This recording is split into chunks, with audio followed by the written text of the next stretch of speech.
Praise the Lord सभी को। जय मसीह की। प्रभु आप सभी को बहुत बहुत आशीष दें और प्रभु की आशीष हमेशा आप पर बनी रहे। तो आज का सैबत स्कूल हम करते हैं और ये है 29 फरवरी का। इसका शीर्षक है यीशु हमारा आत्मिक अगुवा है। तो जिस तरह से एक लीडर की ज़रूरत होती है किसी भी युद्ध को जीतने के लिए, उसी तरह से जो प्रभु यीशु मसीह हैं वो हमारे लीडर हैं, हमारे स्पिरिचुअल लीडर हैं, हमारे आत्मिक अगुवे हैं। अगुवा का मतलब होता है लीडर। तो प्रभु यीशु मसीह हमारे लीडर हैं और जो है हम उनके साथ ही अपने ज़िंदगी की लड़ाई को जीत सकते हैं, अनंत जीवन हम पा सकते हैं। तो हम देखते हैं, शुरू करते हैं आज का सैबत स्कूल। इसमें लिखा है यीशु हमारा महायाजक या आत्मिक अगुवा है। भजन संहिता की किताब 110 की 4 से 7 वर्सेस में पढ़ना चाहूँगी। इसमें दी है, यहोवा ने शपथ खाई और कहा कि वह ना पछताएगा कि तू मलीकी सीधे की रीति पर सर्वदा का याजक है। प्रभु तेरी दाहिनी ओर होकर अपने क्रोध के दिन राजाओं को चूर चूर कर देगा। वह जाति जाति में न्याय चुकाएगा। रणभूमि लोथों से भर जाएगी। वह लंबे चौड़े देश के प्रधान को चूर चूर कर देगा। वह मार्ग में चलता हुआ नदी का जल पिएगा, इस कारण वह सिर को ऊंचा करेगा। प्रभु यीशु मसीह जो है, सभी न्याय के दिन जो है उसका सिर ऊंचा होगा।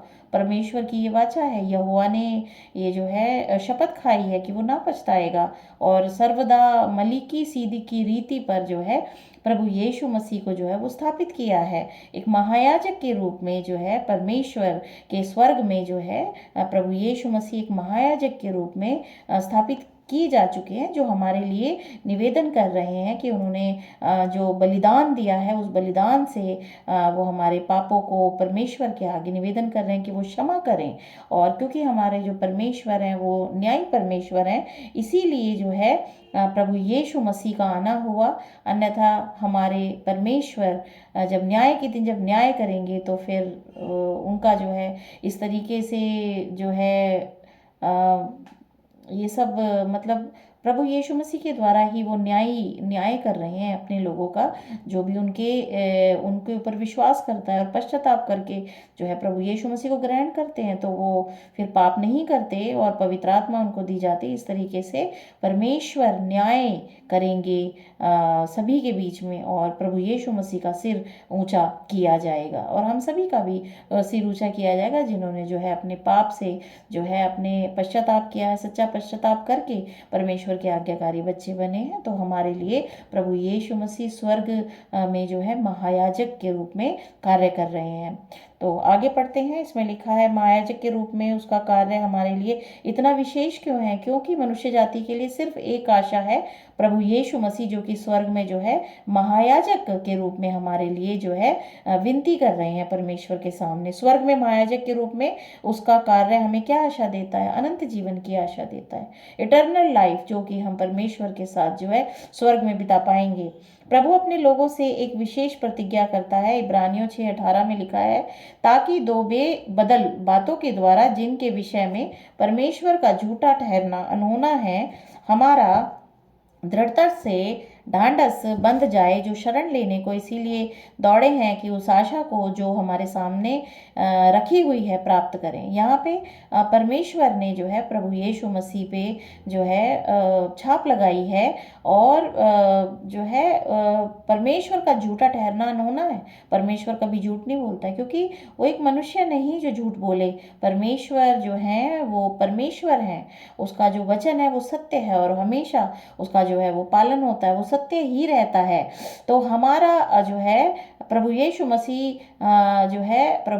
मसीह के द्वारा हम जो है दृढ़ता से जो है हम खड़े रहते हैं। ढांढस हमारा बांधा गया है प्रभु यीशु मसीह में, जो शरण लेने को इसीलिए दौड़े हैं कि उस आशा को जो सामने रखी हुई है प्राप्त करें। हमारी आशा है कि हम अनंत जीवन प्राप्त करेंगे, परमेश्वर के पुत्र और पुत्रियां ठहरेंगे। तो ये हमारे आशा है और जो कि प्रभु यीशु मसीह में पूरी होती है।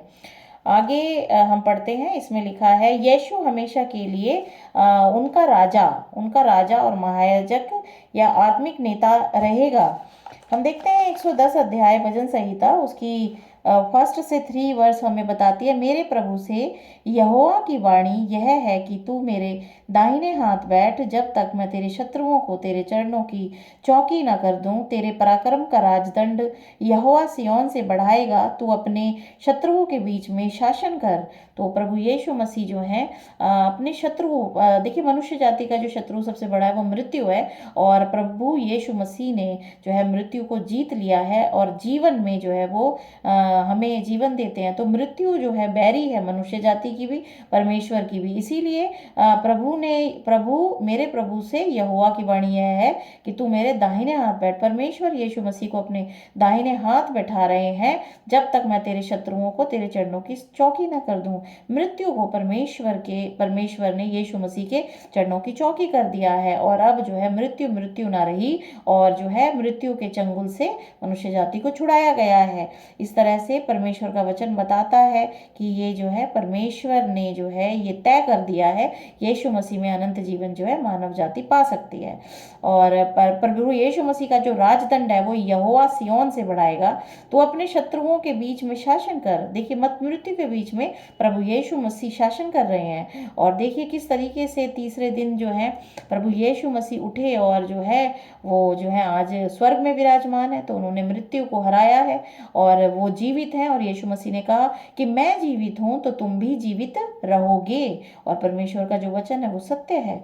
इस तरीके से हम देखते हैं कि शत्रुओं के बीच में शासन कर रहे हैं यीशु मसीह, मृत्यु के बीच में शासन कर रहे हैं। मृत्यु को हरा के जो है विजय प्राप्त करी है उन्होंने, और अनंत जीवन जो है उन्होंने अपने लोगों के लिए खरीदा है, और हम मोल लिए गए हैं प्रभु यीशु मसीह के लहू से। तीसरी वर्ष बताती है, तेरी प्रजा के लोग तेरे पराक्रम के दिन स्वेच्छा बलि बनते हैं, और प्रभु ने हमें बचाया है। और आगे हम देखते हैं, इसमें लिखा है और महायाजक या आत्मिक नेता रहेगा। प्रभु यीशु मसीह हमेशा हमेशा के लिए मलिकिसिदक की रीति पर आत्मिक नेता महायाजक के रूप में स्वर्ग में स्थापित है। यह वादा हमें परमेश्वर की दया दिखाता है। हमारे पाप हमें ईश्वर से अलग करते रहते हैं, लेकिन परमेश्वर ने हमसे एक वादा किया है, उसका वादा नहीं बदल सकता। उसकी दया इस बात का प्रमाण है कि वह अपने लोगों से किया गया वादा निभाएगा। जब वे उसके सामने अपने पापों को स्वीकार करेंगे, तो मनुष्य जाति को अपने पापों को स्वीकार करना होगा परमेश्वर के सामने, और सच्चा पश्चाताप करके प्रभु यीशु मसीह के लहू के द्वारा उनके पापों की क्षमा उनको दी जाती है। इस तरीके से परमेश्वर का जो वादा है वो जो है पूरा होता है। निर्गमन 32:14 में लिखा है, वह सिर को इसमें लिखा है, तब यहोवा अपनी प्रजा की हानि करने से जो उसने कहा था पछताया। और भजन संहिता 106:45 में लिखा है, और उनके हित अपनी वाचा को स्मरण करके अपनी अपार करुणा के अनुसार तरस खाया। देखिए हमारे हित के लिए अपनी वाचा को स्मरण किया। प्रभु यीशु मसीह बन के इस संसार में आए, एक मनुष्य बन के, और अपनी अपार करुणा के अनुसार हम पे तरस खाया, मनुष्य जाति पे उन्होंने तरस खाया। परमेश्वर के जो वादे हैं वो सच्चे हैं, वो हमेशा अपने जो है वादों को निभाते हैं। और आगे लिखा है, परमेश्वर की शपथ विशेष है। देखिए किस तरीके से इसमें लिखा है कि उसने जो शपथ खाई थी, उसने जो शपथ खाई है 110:4-7 में, यहोवा ने शपथ खाई। तो परमेश्वर ने शपथ खाई, और परमेश्वर की शपथ विशेष है क्योंकि वह वादा करता है कि उद्धारकर्ता एक राजा और एक महायाजक दोनों हैं। प्रभु यीशु मसीह प्रभुओं के प्रभु, राजाओं के राजा हैं, और महायाजक हैं जो कि स्वर्ग में हमारे लिए प्रार्थना कर रहे हैं। भजन 110:4 में ये लिखा है कि यहोवा ने शपथ खाई और ना पछताएगा कि तो मलिकिसिदक की रीति पे सर्वदा का याजक है। और इस तरीके से प्रभु यीशु मसीह जो है हमारे महायाजक हैं। इज़राइल के राजा को याजक के रूप में सेवा करने की अनुमति नहीं थी। गिनती अध्याय 8:19 में लिखा है, उन्हें लेकर मैंने हारून और उसके पुत्रों को इज़राइलियों में दान करके दे दिया है